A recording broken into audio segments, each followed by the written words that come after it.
Hello. तो आज हम सीखेंगे ऑब्जेक्टिव ऑफ टैक्सेशन। जो टैक्स लगाए जाते हैं उनके ऑब्जेक्टिव क्या हैं, उनके फ़ायदे क्या हैं, क्यों लगाए जाते हैं, मेन पर्पस क्या है टैक्स लगाने का। तो सबसे पहली बात, हमारे जो टैक्स लगाए जाते हैं इंडिया में वो इस करके लगाए जाते हैं ताकि जो राज्य सरकार है, the basic objective of taxation is to raise resources for the state. वो इस करके लगाए जाते हैं ताकि एक स्टेट के जहाँ से पैसा आएगा एक स्टेट के पास वो कहीं खर्च करेंगे, उस स्टेट के जो पैसा आएगा उस पैसे को बढ़ाने के लिए, रिवेन्यू को बढ़ाने के लिए जो टैक्स है वो लगाया जाता है। डिफरेंट ऑब्जेक्टिव ऑफ टैक्सेशन में be summed up as under. इसके तीन तरीके से जो टैक्स है वो लगाया जाता है। तीन मेन पर्पस हैं जिसके ज़रिए हम टैक्स कमाते हैं। पहला है ऑब्जेक्टिव ऑफ रेजिंग रिवेन्यू। सबसे पहला ऑब्जेक्टिव ये है कि हमारा जो गवर्नमेंट का रिवेन्यू है वो बढ़ जाए। अगर गवर्नमेंट का रिवेन्यू बढ़ेगा, पैसा बढ़ेगा, तो उससे क्या होगा, गवर्नमेंट जो है हमारी वो नेशनल डिफेंस पे पैसा खर्च कर सकती है। क्रिएशन ऑफ इंफ्रास्ट्रक्चर, किसी भी चीज़ को बना सकती है। सपोज कोई बिल्डिंग बना रही है, या फिर social upliftment scheme make as regular and systematic resource of mobilisation compulsory.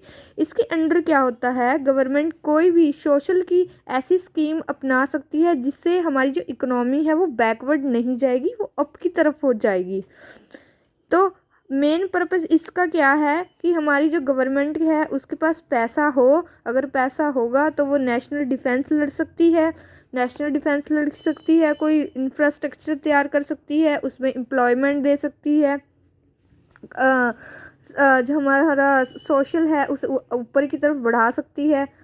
Upliftment उसकी कर सकती है। इस चीज़ को मेक रेगुलर कर सकती है। सिस्टमेटिक रिसोर्स, हर चीज़ का क्या कर सकती है, एक रिसोर्सेज को सिस्टमेटिक तरीके से मोबिलाइज कर सकती है ताकि लोगों को फ़ायदा हो। सेकंड है रेगुलेटरी ऑब्जेक्टिव्स। अब रेगुलेटरी ऑब्जेक्टिव्स क्या होते हैं, इनके अंडर ये टैक्स इस करके लगाया जाता है, कुछ इम्पोर्टेंट रेगुलेटरी रोल है वो इस करके लगाया जाता है, जैसे regulating consumption of goods, regulating production of goods, regulating import and export of goods, regulating effect of inflation and depression। अगर बाई चांस मंदी की स्थिति आ जाए तो जनता इससे नहीं निपट सकती है।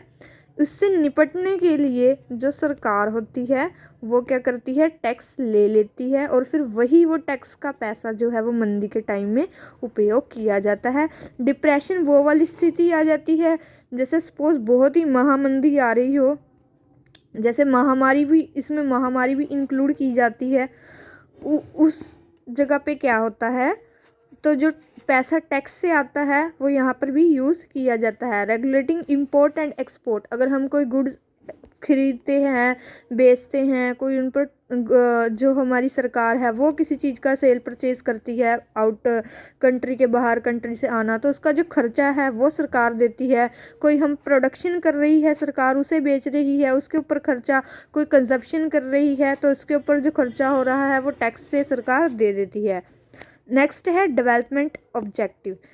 डेवलपमेंट ऑब्जेक्टिव क्या है, कुछ ऐसे पॉइंट्स हैं जिन्हें डेवलप करने के लिए हमारी सरकार को पैसा चाहिए। अब पैसा होगा नहीं तो हमारी सरकार टैक्स से पैसा लेगी और वो करेगी क्या फिर इस पैसे का, इकोनॉमिक डेवलपमेंट, हमारे समाज में जो अर्थव्यवस्था है वो नीचे ना गिरे, मंदी की स्थिति ना आए, महामारी की स्थिति ना आए, उसे ऊपर उठाने के लिए अर्थव्यवस्था डेवलप करेगी। सोशल डेवलपमेंट, समाज में जैसे समाज में लोग आ गए हैं, एम्प्लॉयमेंट नहीं है, उसे बढ़ाएगी। कैपिटल फॉर्मेशन, जगह जगह क्या करेगी, पैसा लगाएगी। जैसे बिल्डिंग खड़ी करी है, कैपिटल लगा दी है सरकार ने, अपनी बिल्डिंग खड़ी की है, वहाँ पर लोगों को रोज़गार दिया है। इंक्रीजिंग एम्प्लॉयमेंट अपॉर्चुनिटी, इससे क्या होगा फिर, इंक्रीजिंग जो एम्प्लॉयमेंट है, रोज़गार की स्थिति बढ़ जाएगी। और ऑब्जेक्टिव ऑफ रिड्यूसिंग अनइक्वालिटी, वो इस तरीके से होगी कि अनइक्वालिटी जो है वो कम हो जाएगी। जैसे फ़र्क किया जाता है, कोई भी हम किसी चीज़ में फ़र्क करते हैं, ये चीज़ ऐसे नहीं होनी चाहिए, ऐसे होनी चाहिए, तो सरकार क्या है वही टैक्स का पैसा वहाँ यूज़ करके किसी भी अनइक्वालिटी को क्या कर सकती है, ख़त्म कर सकती है। तो ये है मेन ऑब्जेक्टिव टैक्स की। Thank you.